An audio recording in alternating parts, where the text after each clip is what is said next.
자, 안녕, 어. 안녕하세요 여러분.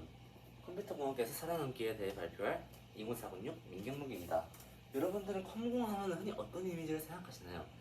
뭐 어떤 사람들은 재미없는 사람을 생각할 수도 있고, 어떤 사람들은 하루 종일 컴퓨터 앞에서 앉아서 타자만 치고 있는 나약한 사람들을 떠올릴 수 있을 것 같습니다.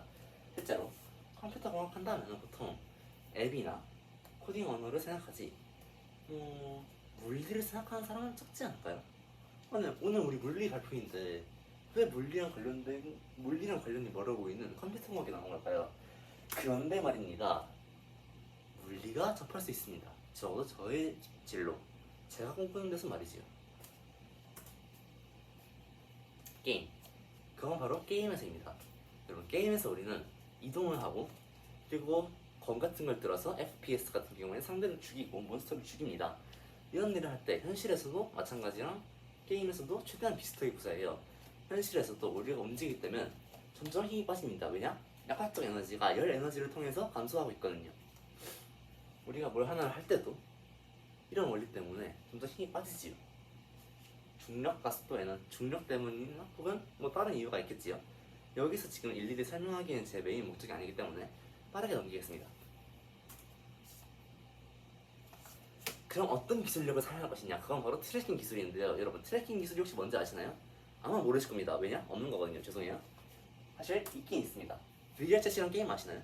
VR챗은 이제 컴퓨터로도 접속할 수 있지만, 어떠한 세상을 VR을 끼고 이거 조이스틱을 따닥따닥해서 하는 거예요. 근데 어떤 유저들 같은 경우에는 허리 그리고 팔에 트래커라는 걸 달아요. 트래커는 우리가 움직인다고 할 때 그 움직임을 게임 세상 속으로 반영해서 옮겨주는 것인데, 캐릭터가 움직이도록 옮겨주는 것인데, 우리가 허리를 움직인다거나 팔을 들고 이 팔을 한번 크게 휘두른다 등 이런 행동 자체는 인식이 될 수도 있지만, 손가락을 움직인다, 하나 둘셋넷 다섯 일곱 여덟, 이런 거는 인식이 안 됩니다.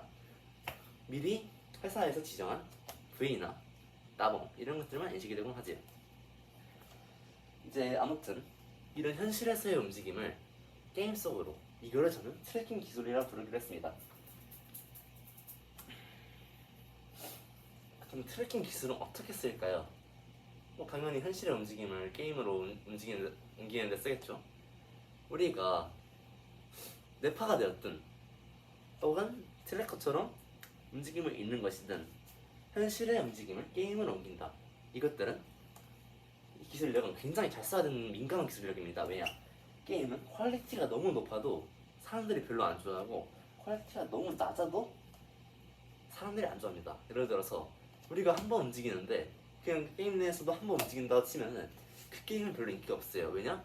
실제로 게임을 잡는 만큼 실제로 우리가 몬스터를 잡거나 게임에서 시간을 쓰는 만큼 현실에서 시간을 써야 되니까요. 원래가 있나요? 그리고 너무 강해도 재미가 없습니다. 예를 들어서 밸런스를 위해 한 번 움직일 때 10번 움직인다고 가정을 할게요. 그러면 재미가 없어져요. 왜냐? 너무 쉽거든요. 여러분, 마인크래프트에서 사람들이 가끔 게임 모드, 흔히 말해 무적 모드를 가끔 사용하곤 하는데, 그런 모드를 사용하는 사람들은 일찍 마인크래프트를 졌습니다. 왜일까요? 너무 세거든요. 얘네들은 저를 때리지도 못하고 저는 마음껏 때릴 수 있어요. 그냥 때리면 끝나요. 그렇기 때문에 밸런스 패치는 굉장히 중요한 것입니다. 그렇다고 트래킹 기술이 마냥 의미가 없는 것일까요? 아닙니다. 여러분, 네이버 웹툰에 들어가 보신 적이 있나요? 네이버 웹툰에는 지금 제가 소개해드릴 두 가지 네이버 웹툰은 하나, 토요일 1위 웹툰 99 강화 몽둥이랑 수요일에 있는 판타지 여동생이라는 건데, 이것들 모두 초고퀄리티의 게임이라는 평가를 작중 받고 있으며, 작중 등장하는 세계관에 게임 1위라고 밝혀져 있습니다. 이 세계관이 달라요. 이런 것들 모두 굉장한 밸런스 가치가 되어 있습니다. 예를 들어서 게임 내에 레벨업을 하면 스탯 같은 게 오르죠. 1스탯이 올라갔을 때 현실에서는 근력이 몇 정도로 올라간 것을 해야 되냐, 1 민첩이 올라갔을 때 몇 정도가 빨라진 걸로 해야 되냐, 또 마력이라는 것도 있죠. 마력은 사람 몸에 얼마나 많은 영향을 끼칠 수 있고 얼마나 많은 데미지를 줄 수 있는가, 이런 것들을 모두 하나하나 마력 스탯별로 계산했을 때 이런 게임이 나옵니다. 이게 쉬운 거냐? 절대 아닙니다. 여러분들 생각해보세요.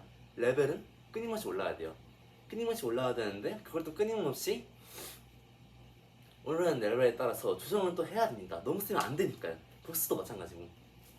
그렇기 때문에 초고퀄리티의 게임이 만들어진다면은 그건 바로 미래를 휘어잡을 기술력이라고 할 수 있을 것 같습니다.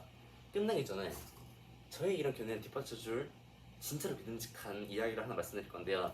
미국에서 기술력을 나누는 CES라는 행사가 있습니다. CES라는 행사에서 미래에서 가장 크게 발전한 것은 여러분 바로 게임입니다.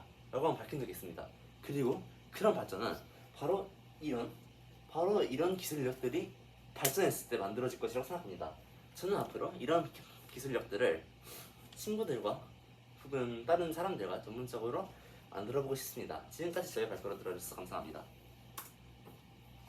Thank you.